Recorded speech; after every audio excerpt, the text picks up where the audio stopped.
Bora pessoal, Thales Veríssimo Lima aqui e vamos aproveitar o trajeto para bater um papo de novo. E o assunto que eu quero trazer hoje são os movimentos de Brasília que ocorreram ontem no dia 5 de outubro, na eleição presidencial no segundo turno. Muito interessante. É uma verdadeira guerra assimétrica. Reparem lá se não é. Ontem teve diversas reuniões do Palácio Alvorada com o presidente Bolsonaro, dentre as quais uma teve com deputados, com governadores, com candidatos a governadores e por aí vai. Mas teve uma que eu achei bem característica, uma bem importante, que não se deve deixar passar em branco essa observação, que foram 61 senadores. 61 senadores foram declarar apoio ao presidente Bolsonaro. E aí eu faço um parênteses para fazer uma observação que é a seguinte: em Brasília, ninguém quer perder poder. Todos os cargos públicos, todos os servidores públicos de qualquer poder e de qualquer escalão não querem perder poder. E quem tem a capacidade de, por acaso, aceitar e até votar um processo de impeachment, por exemplo, contra o presidente do Tribunal do TST, do Tribunal Superior Eleitoral, os senadores. Então, quando você tem 27 senadores eleitos agora, novos, e do conjunto de 81 senadores, 60 ou 61 vão declarar apoio ao presidente, isso é uma declaração formal de uma guerra assimétrica. E qual é o conceito de uma guerra assimétrica? É quando duas partes beligerantes, elas possuem poder bélico diferente. E aí, obviamente, sobrepuja a melhor tática e a melhor estratégia. Como ocorreu no evento, por exemplo, bíblico, Davi e Golias. Golias, um gigante, com uma espada que pesava muito mais do que Davi, provavelmente. E Davi, um menino franzino, praticamente com a sentença de morte declarada na sua frente. Foi o que ele fez? Usou a tática, a estratégia, usou as armas que tinha disponíveis naquele momento. Uma funda e uma pedra.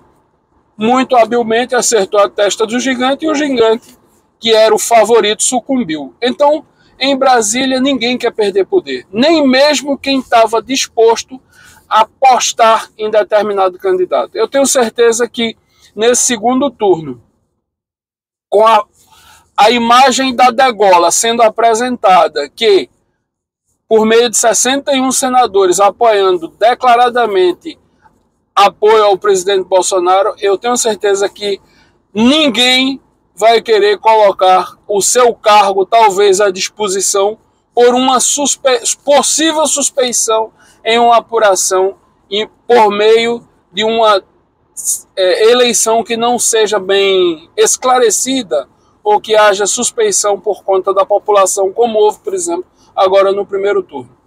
Que é nítida a incompatibilidade entre os votos do restante da chapa com a cabeça da chapa. Digo, com dos governadores 22, senadores 22, deputados estaduais e federais 22, com a cabeça da chapa que, por acaso, no momento de votar para presidente, o eleitor ficou míope, cego e doido e terminou votando em 13. Essa conta não fecha, não casa, está nítido para todo mundo, né? E eu tenho certeza que quem promoveu essa balbúrdia na eleição, na apuração, com certeza, se por um lado tem a intenção de repetir no segundo turno, por outro, tem a certeza que pode cair nas mãos rapidissimamente de um dos 61 senadores que vão compor agora o Senado Federal e poderão abrir tranquilamente um processo de impeachment contra qualquer ministro do STF. Então, pessoal, outro exemplo de guerra assimétrica que foi história, pode-se falar tranquilamente, é a pisa, a sova que o maior poderio militar do mundo, os Estados Unidos, tomou lá no Vietnã, dos Vietcongs, que é um paísinho um pouco maior do que Alagoas aqui, Sergipe, Alagoas. E por que perderam? Porque os Vietcongs utilizaram a estratégia que tinham: caça-mata, armadilhas, e os americanos não estavam acostumados, como de hoje ainda hoje não estão, a lutar na selva, inclusive perdem nos exercícios de guerra aqui, tranquilamente para os brasileiros. Guerra na selva, nós somos os primeiros. Então, eles até hoje não sabem lutar na guerra e tomaram uma sova lá do Vietnã. Então, eu deixo como exemplo dessas guerras assimétricas, e aí como sintoma de uma possível declaração de guerra em caso de haver suspeição na apuração, o apoio dos 61 senadores ao presidente da República, assim como a maioria dos governadores eleitos e 300 e tantos deputados federais que apoiam e que compõem atualmente a base do governo. Isso é sintomático, e eu tenho certeza que quem estava disposto a uma aposta alta no primeiro turno em eleger, contrariamente ao que foi votado pelos eleitores, tentar eleger a esquerda, certamente vai repensar a sua estratégia agora em querer manter a eleição de um ladrão por meio da estratégia que foi utilizada no primeiro turno. E repito, esse descompasso, essa incompatibilidade de toda a chapa 22 com a cabeça da chapa 13. Isso é loucura. Não existe, isso não existiu.